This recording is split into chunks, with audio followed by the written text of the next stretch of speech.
스가랴 말씀을 여러분들과 같이 나누고 있습니다. 혹시 여러분 중에 이 스가랴 말씀을 같이 나누면서 환상에 대한 내용이 많이 나오는데 이 환상이 우리에게 와닿지 않는 부분도 있다라고 하는 생각을 갖고 있는 분도 계실 것입니다. 현실도 지금 힘든데 오래전에 선지자가 보았던 환상이 나랑 도대체 어떤 의미가 있는가, 그런 생각을 우리가 하면 이 환상, 계시 이런 성경이 내용이 있는 부분은 잘 안 읽는 게 좀 대부분인 것 같아요. 예를 들면은 오늘 스가랴라든가 신약 성경에 나와 있는 맨 마지막에 나오는 요한계시록은 자주 잘 보지 않고 넘어가는 그런 부분이 있는 것 같습니다. 그러나 성경 66권은 모두 다 하나님의 계시의 말씀입니다. 그래서 이 스가랴를 통해서 오늘 하나님께서 주시는 그 말씀이 참 우리 시대에도 여전히 중요한 그런 말씀이다라고 생각이 됩니다. 이스라엘 백성들이 이제 포로 귀환해서 돌아왔는데, 돌아왔지만 그 상황이 결코 좋은 상황은 아니었다라고 하는 것입니다. 이제 하나님의 역사로 그들이 왔지만 이제 시간이 흘러가고 진행이 되면서 그들의 감추었던 민낯들이 이제 수면 위로 다 올라오는데, 여전히 그들은 몸은 왔지만 여전히 하나님과 멀어져 있는 그들의 모습, 또 외적인 어떤 방해나 어려움 때문에 그것을 핑계 삼아서 그 신앙의 어떤 그런 열심도 잃어버린 무기력한 이들의 모습에 대해서 하나님께서 돌아오라라고 말씀하신 것이죠. 오늘 우리도 마찬가지입니다. 교회 주일날 나는 왔습니다, 예배 드리러 왔습니다라고 하는 것이 중요한 게 아니라, 몸이 오는 것이 중요한 게 아니라 내 마음의 중심이 하나님께 가는 것이 중요합니다. 그래서 하나님께서는 환상을 통해서 말씀하시는 것입니다. 하나님의 환상은 어떻게 그러면 그들이 돌아와야 하는지, 또 그 전에 그들이 갖고 있는 죄의 문제를 그러면 어떻게 해결해야 될 것인지에 대한 하나님의 메시지라고 하는 것입니다. 오늘 그래서 4장 말씀을 같이 보게 됩니다. 원래 스가랴는요 8개의 환상이 나옵니다. 8개의 환상과 또 후반부에서는 10개의 예언의 말씀이 나오는 게 스가랴의 전체적인 그런 내용입니다. 그래서 계속 환상이 나오는데, 오늘 이 4장에서는 5번째 환상인데 순금 등잔 때와 두 감람나무의 환상입니다. 2절 말씀을 보겠습니다. 그가 내게 묻되 내가 무엇을 보느냐? 내가 대답하되 내가 보니 순금 등잔대가 있는데 그 위에는 기름 그릇이 있고 또 그 기름 그릇 위에 7 등잔이 있으니 그 기름 그릇 위에 있는 등잔은 위에서 7 관이 있고, 3절 말씀, 그 등잔대 곁에 두 감람나무가 있는데 하나는 그 기름 그릇 오른쪽에 있고 하나는 그 왼쪽에 있나이다. 이 그림이 그려지십니까? 예. 그냥 이게 말씀을 읽으면 이 전체적인 그림을 좀 우리가 생각하면서 이 말씀을 이해할 필요가 있습니다. 순금 등대가 순금으로 되어 있고요. 그리고 그 위에 기름 그릇이 있습니다. 등대 위에 기름 그릇이 있고, 또 기름 그릇 위에 7 등잔이 있습니다. 7 등잔, 메노라라고 하는. 근데 그 7 등잔이 계속해서 타오르는데 그 양옆으로 두 감람나무에서 기름이 흘러나와서 공급이 돼서 그 등잔이 계속 타오르는 그런 그림, 그런 환상을 하나님께서 보여주시고 계십니다. 이게 도대체 무엇일까라고 하는 것이죠. 특히 여러분, 이 두 감람나무가 있는데 이 두 감람나무는요 이단들의 어떤 대표 메뉴예요. 그래서 1960년대인가요? 70년대 정도에 그 박태선이라고 하는 신앙촌 이단이 있습니다. 그런 사람들도 자기가 감람나무라고 얘기해요. 원래 감람나무가 이 스가랴에도 있지만 요한계시록에도 있거든요. 그래서 두 감람나무가 나다. 또 장막성전이라고 있어요. 장막성전. 그 장막성전에서 그것도 이단인데 또 거기서 또 나온 사람 중에 그 신천지가 있죠. 이만희. 예. 그러니까 이단들이 단골 메뉴로 하는 게 감람나무다. 내가 감람나무다. 또 한 명이 또 없으면은 둘 중에 내가 감람나무다. 근데 그들과는 전혀 상관이 없습니다. 성경에 나와 있는 감람나무는 그들을 얘기하는 것이 아니라 지도자를 말합니다. 이 스가랴의 배경이 되는 우리가 3장에서 보았던 그 여호수아 대제사장과 또 그 다음에 스룹바벨입니다. 오늘 말씀에도 큰 산아 내가 무엇이냐 스룹바벨 앞에서 내가 평지가 되리라 하는 말씀이죠. 이스라엘 백성들이 바벨론에서 돌아올 때 1차, 2차, 3차로 이렇게 귀환했거든요. 근데 그 1차 귀환할 때 한 5만 명 정도 유대인들이 왔을 때 그 인도자가 누구냐면 스룹바벨입니다. 지도자죠. 리더입니다. 그 스룹바벨과 여호수아가 여기서 두 감람나무로 표현될 수가 있는 것입니다. 그 스룹바벨은 왕과 같은 어떤 그런 리더자의 그런 대표를 나타내는 것이고 여호수아는 지난번에도 살펴봤듯이 제사장이죠. 제사장. 예. 이것은 또 무슨 의미가 있냐면 예수님을 나타내는 것입니다. 예수님께서 왕직, 제사장직, 선지자직을 하셨잖아요. 그러니까 이것은 여호수아와 스룹바벨은 장차 이 땅에 오셔서 하나님의 백성을 구원의 길로 인도하시는 바로 예수 그리스도의 사역을 나타내는 그런 의미가 있습니다. 그런데 이 모든 환상을 통해서 중요한 것은 뭐냐면 하나님이 계속 공급하신다라고 하는 게 중요한 것이라고 하는 것입니다.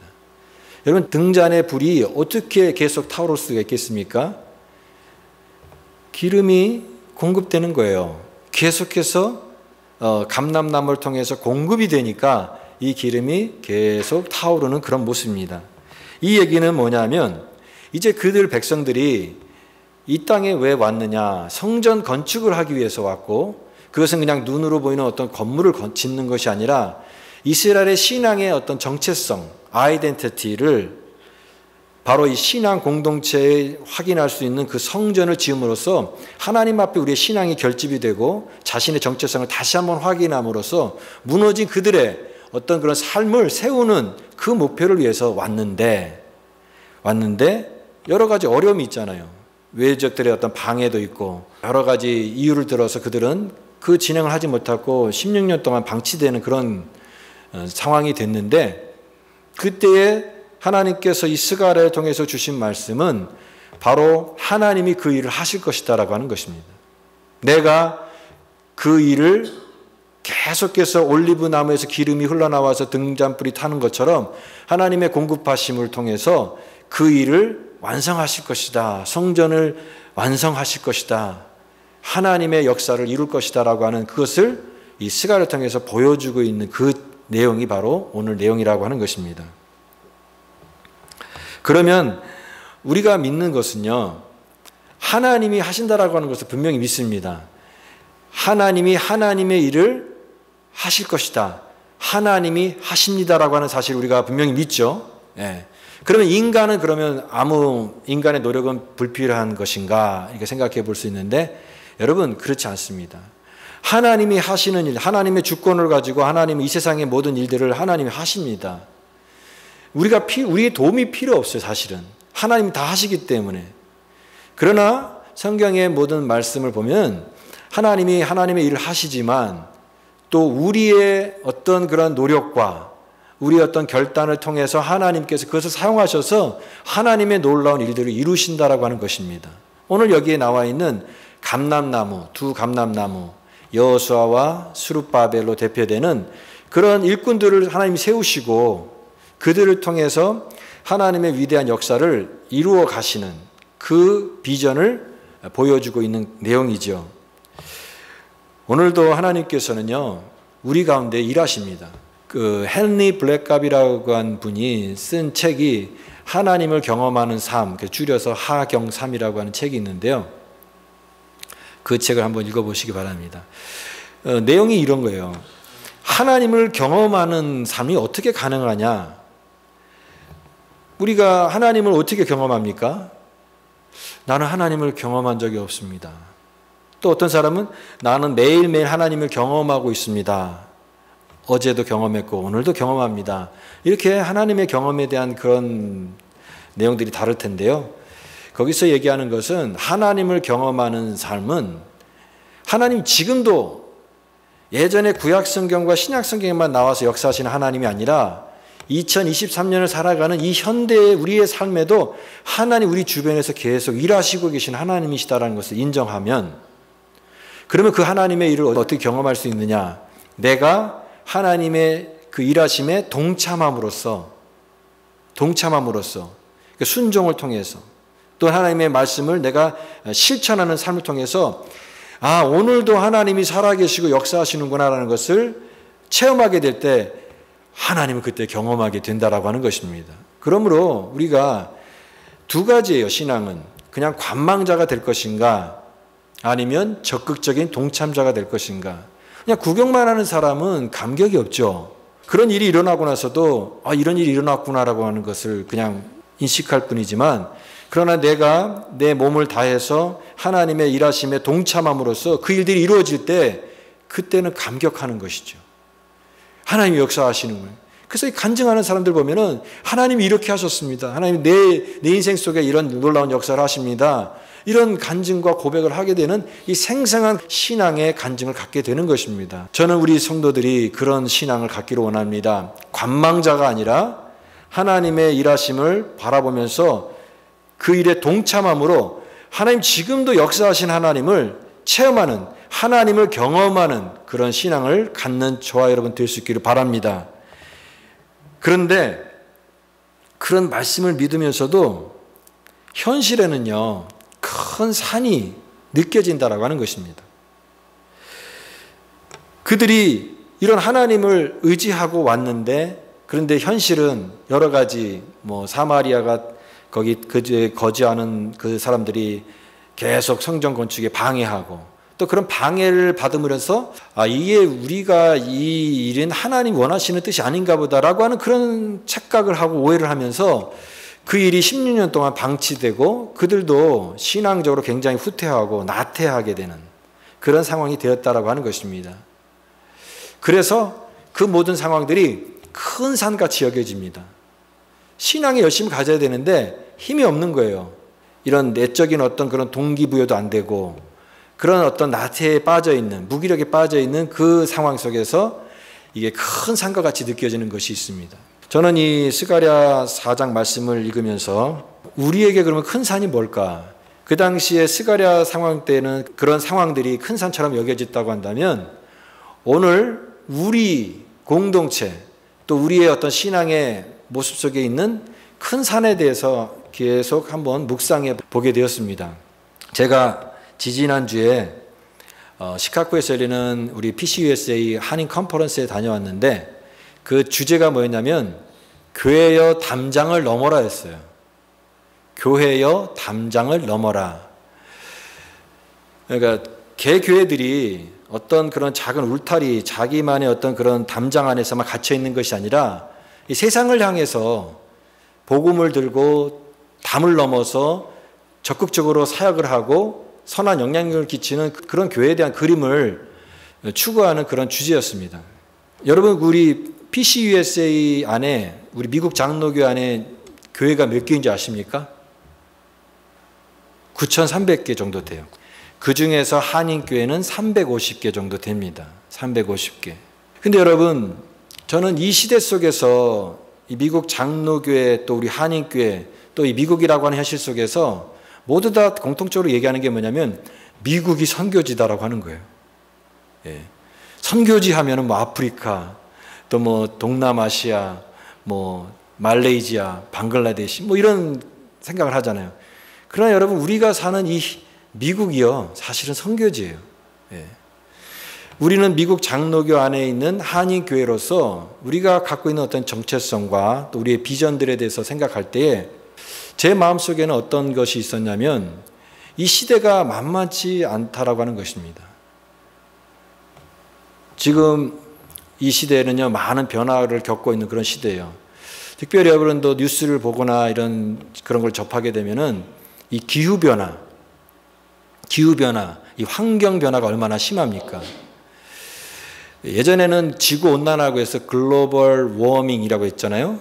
근데 이제는 글로벌 보일링이라고 합니다. 열탕, 그러니까 지구가 점점 뜨거워지는 거예요. 지구온난화가 점점 해서 앞으로 우리 시대가 지나고 나면 이제 앞으로 점점 지구가 더 더워지고 이런 환경의 문제가 되는데 비가 와도 너무 많이 오잖아요.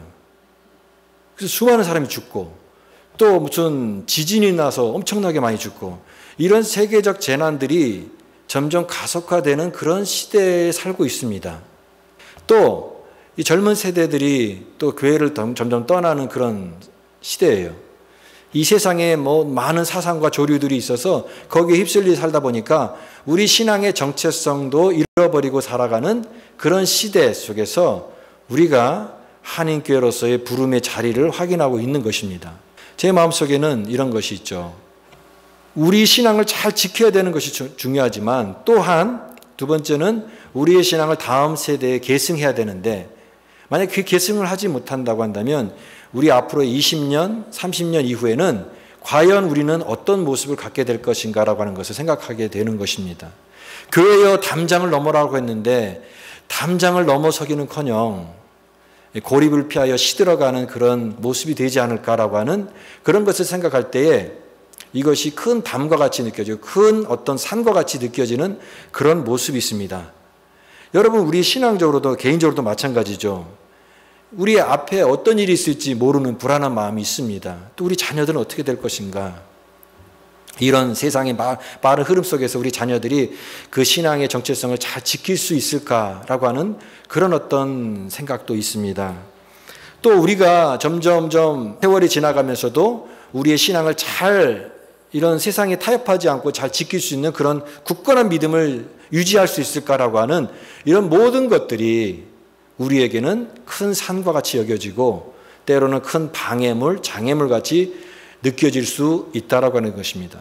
그때에 그런 우리에게 오늘 꼭 필요한 하나님의 말씀을 주시고 계십니다. 바로 그 말씀은 오늘 설교 제목처럼 큰 산아 내가 무엇이냐 내가 스룹바벨 앞에서 평지가 되리라. 저는 신앙이 좀 연약해질 때마다 또 내 마음이 좀 이렇게 위축될 때마다 이 성경 구절을 이렇게 막 낭송할 때가 많아요. 큰 산아 내가 무엇이냐 내가 스룹바벨에서 평지가 되리라. 하나님이 그 주시는 그런 은혜가 막 느껴지고 뭔가 할 수 있다라고 하는 어떤 그런 자신감 또 그런 어떤 소망들이 이 말씀을 통하여 하나님이 주시는 그 위로와 소망이기 때문에 그렇습니다. 그런데 문제는요, 외적인 방해보다도 더 큰 장애는 가만히 보면 우리의 내면입니다. 여러분 큰 산은요, 오히려 바깥에 있는 게 아니라 우리 안에 있는 큰 산이 있을 수가 있습니다. 신앙적 무관심, 무기력, 해이해진 마음, 그런 마음들이 우리에게 큰 산이 될 수가 있는 것이죠. 하나님의 일들을 해나가는데 그 일들이 굉장히 가볍게 여겨지고 이거 해서 뭐하나, 이게 과연 우리에게 무슨 어떤 그런 보상이 되고 어떤 위로가 될 것인가라고 하는 의구심 속에 이 모든 것들을 내어놓는 그런 어떤 연약함들이 바로 우리에게 내면의 큰 산이 아닐까 생각이 됩니다. 수룹바벨 성전을 짓는 것도 과거에 예전에 솔로몬 성전을 보았던 사람들에게는 그게 되게 시시해 보였거든요. 예전에는 굉장히 웅장했는데 이제 짓는 그 초라한 것을 보고 그들의 마음속에는 이게 뭐 이렇게 시시하냐, 에게 뭐 이거밖에 되지 않는가라고 하는 그런 마음속에 적극적으로 하나님의 일들 동참하지 못하고 약간 비아냥거리고 또 시시하게 여겨지는 그런 어떤 가볍게 여겨지는 그런 태도들이 바로 큰 산이 우리 마음속에 있는 큰 산이 될 수 있다라고 하는 것입니다. 오늘 우리 시대에 사람들이 자기 일에 바빠서 살아갑니다. 그러니까 우리 삶의 우선순위가 신앙이 아니에요. 우리 자녀가 1순위고 내가 뭐 돈 버는 게 1순위고 또 내가 남은 시간 내 취미 생활하는 게 2순위입니다. 그러니까 신앙은 점점 뒤로 물러나게 되는 거죠. 아유, 사는 것도 바쁜데 뭐. 믿음은 시간 남으면 그때 조금 이렇게 여유 있을 때 하면 되지 않나? 어떤 이런 태도들. 그것이 바로 우리 안에 있는 큰 산이다라고 생각이 됩니다. 오늘 이 믿음은요, 주님께서는 믿음을 크기로 얘기하셨는데 작은 믿음이 있고 큰 믿음이 있다라고 얘기하십니다. 큰 믿음은 산을 옮길 만한 믿음이라고 얘기하셔요. 여러분, 작은 믿음도 있지 않습니까? 작은 믿음은요, 돌멩이 하나도 옮기기 힘들어해요. 그러니까 예수님께서 너희 믿음이 왜 작으냐? 왜 무서워하느냐? 왜 믿음이 적은 자요? 왜 두려워하느냐라고 말씀하시죠. 그러나 또 어떤 사람에게는 내 믿음이 크도다 라고 말씀하십니다. 큰 믿음을 가져야 됩니다. 산을 옮기는 믿음. 근데 오늘 우리가 점점점 그런 믿음보다는 그냥 돌멩이 옮기는 것도 겨우 옮겨요. 그런 믿음의 차원에서 머무른다면 어떻게 하나님의 위대한 일을 우리가 경험하고 체험할 수 있겠냐라고 하는 것입니다. 그때 주시는 말씀도 큰 산아 내가 무엇이냐? 내가 수르바벨 앞에서 평지가 되리라 라고 하신 말씀입니다. 오늘 우리가 이 말씀을 기억하면서 그러면 하나님이 하시는 역사를 우리가 어떻게 동참할 수 있을 것인가 라고 하는 그 적용적인 부분을 오늘 말씀을 통하여 깨닫기 원합니다. 큰 산아 내가 수르바벨 앞에서 평지가 되리라. 하나님의 일을 우리가 이 큰 일을 한다고 한다면 작은 일부터 하라고 하는 것입니다. 작은 일부터. 여기에 10절 말씀 한번 보십시오. 10절 말씀. 작은 일의 날이라고 멸시하는 자가 누구냐? 사람들이 스루바벨의 손에 다림줄이 있음을 보고 기뻐하리라 라고 말씀하셨어요. 작은 일의 날이라고 멸시하는 자가 누구냐? 그런 사람이 있었다라고 하는 거죠. 아까 말씀드렸던 것처럼 하나님의 일들 하는데 뭔가 이렇게 크게 역사하는 것을 보지 않고 이렇게 시시하게 여겨지는 거예요. 그러니까 그것이 작다, 별 볼 일 없다, 또 이런 거 해서 뭐 하나, 그런 어떤 태도를 갖고 있는 사람들이 있었는데 그런 자들에게 주님께서 시시하게 여기는 그런 자들을 멸시하는 자가 누구냐라고 말씀하시는 것입니다. 우리가 교회에서 신앙생활하면서 때로는 봉사일도 하고 또 우리 소그룹 모임, 목장 모임이기도 하고 또 기도하는 것도 있고 여러 가지 있습니다.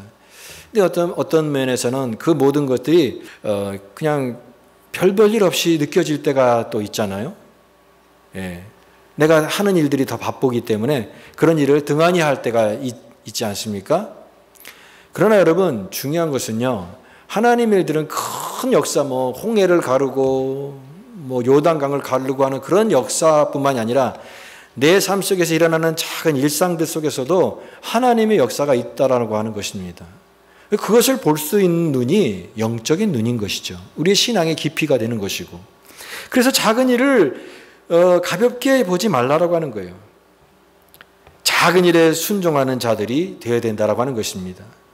큰 뭐 교회만 있는 게 아니잖아요. 섬에 가면은 우리가 선교하는 조도 섬에 가면은 교인이 뭐 2명 있는 교회도 있잖아요. 근데 거기에 있는 주의 종들은 그 2명의 성도를 위해서 말씀을 준비하고 예배를 인도하면서 마냥 기쁘게 하는 그런 분들도 계시거든요.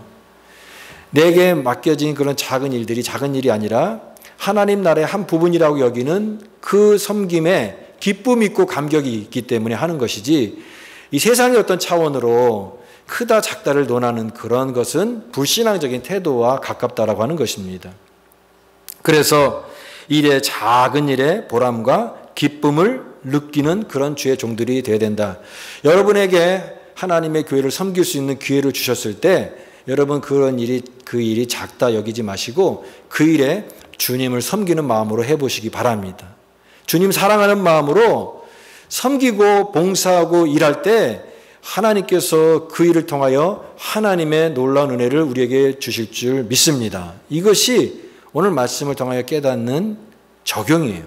두 번째는 하나님의 공급을 늘 의지하고 경험하는 사람인가라고 하는 것입니다. 6절 말씀의 후반절에 보면은 만군의 여호와께서 말씀하시되 이는 힘으로 되지 아니하고 능력으로 되지 아니하고 오직 나의 영으로 되느니라. 어떻게 보면은 오늘 말씀에 가장 중요한 이 두 가지 구절을 들라면 6절과 7절인데요. 능력으로 되지 아니하고 오직 나의 영으로 되느니라라고 하는 것입니다. 이 얘기는 무슨 얘기냐면 그 등잔이 올리브 그 감람유를 통해서 공급을 통해서 계속 타오르는 것처럼 여러분 우리가 주님의 귀한 사역을 감당하고 하나님의 말씀을 순종할 때 내 힘 가지고 할 수 없다라고 하는 것입니다. 하나님의 은혜로 공급받는 그런 삶이 되어야 된다라고 하는 것입니다. 우리 마음에는요 은혜의 저장고가 다 있어요. 여러분 마음속에 한번 그 저장고가 비어 있는지 아니면 찰랑찰랑 차 있는지 한번 생각해 보세요. 내가 아무리 신앙적으로 기쁨을 갖는다 할지라도 그게 공급이 안 되면요 그게 금방 다 소진되고 맙니다. 그래서 은혜 받은 사람 한 달 못 간다고 그러잖아요. 막 기뻐하다가도 한 달 지나면 완전히 또 꺼져 있는 그런 모습 보게 될 때 아유 은혜의 유효기간이 되게 짧구나 그런 얘기 하잖아요. 그런데 왜 우리가 이러한 은혜를 계속 누릴 수 있냐면 하나님의 공급을 연결되어 있는 사람은요 계속해서 그 불이 타오르는 것처럼 신앙의 불꽃이 꺼지지 않는다라고 하는 것입니다. 그래서 신앙은요 확 타올랐다가 확 식는 그런 신앙이 되어서는 안 됩니다. 꾸준히 타오르는 신앙. 그러려면 뭐가 중요하다? 공급이 중요하다. 하나님의 은혜로 채워지는 내 심령 가운데 오늘도 하나님의 말씀을 통하여 예배를 통하여 기도를 통하여 내 비어있는 등잔불 같은 이 마음속에 하나님의 은혜가 채워지고 있는 삶인가.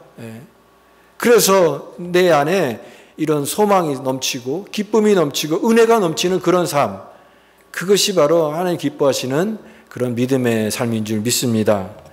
우리 마음에 이와 같은 은혜의 우물, 기쁨의 우물이 마르지 않도록 하나님의 공급하심을 경험하는 믿음의 삶이 되시기 바랍니다. 그래서 6절 말씀, 이는 힘으로 되지 아니하고 능력으로 되지 아니하고 오직 나의 영으로 되느니라. 성령 받아서 하나님의 성령의 임재를 경험해서 예배를 통하여 경험하고 우리의 가정에 성령의 은혜가 임하고 내 메마른 심령에 은혜의 강물이 계속해서 우물처럼 흘러나오는 그런 삶, 웃음을 잃지 않고 감격을 잃지 않고 은혜에 대한 그런 메마름이 없이 늘 하나님 앞에 살아가는 그런 인생은 계속 이 메노라가 타오르는 것처럼 계속해서 타오를 수 있는 그런 삶이 된다. 그러므로 여러분 오늘 이 말씀의 그림을 가만히 생각하시면서 하나님 나에게도 이런 은혜의 공급을 주옵소서. 하나님 말씀을 통해서 공급하시고 하나님께서 내 심령 가운데 채워주옵소서. 그래서 이러한 은혜를 체험하는 우리 모두가 되시기 바랍니다. 오늘 우리에게도 산이 있습니다. 문제 없는 인생은 없어요. 그러나 저는 분명히 믿습니다. 하나님은 우리가 갖고 있는 어떠한 문제보다도 크시다. 하나님은 우리 문제보다 크신 하나님. 큰 산아 내가 무엇이냐? 내가 수르밥 앞에서 평지가 되리라. 그 찬양 중에 Awesome God 이런 찬양 있잖아요. 여러분 하나님 이 표현할 때 참 이 단어가 너무 좋은 것 같아요. 하나님 어떤 하나님? 크고 놀라우신 Awesome God. 우리의 수준의 어떤 그런 것을 넘어서는 크고 놀라운 일을 행하시는 그 하나님을 내가 바라보는, 내가 믿는 것입니다. 그렇다고 한다면 내가 갖고 있는 어떤 경험의 제한들, 내가 갖고 있는 어떤 생각의 어떤 틀 안에서만 갇혀 있는 것이 아니라 큰 산을 옮기는 하나님, 우리의 불가능을 모든 것을 다 가능하게 하시는 그 awesome, 놀라운 하나님을 우리가 기대하면서 하나님 앞에 나아가는 그런 믿음이 되어야 될 줄 믿습니다. 오늘 우리 앞에 여러분 어떤 산이 있습니까? 여러분의 산은 무엇입니까? 그러나 오늘 이 말씀을 통하여 주십니다. 큰 산아 내가 무엇이냐? 내가 수르밥 앞에서 평지가 되리라. 오늘 이 말씀을 기억하시면서 여러분의 앞에 있는 인생의 산들을 물리치시고 하나님의 말씀으로 담대하게 선포하셔서 이 세상 가운데 하나님의 위대하심을 선포하고 증거하는 그런 백성으로 살아가는 은혜를 주시기를 간절히 바랍니다. 이 은혜가 우리에게 있기를 간절히 축복합니다.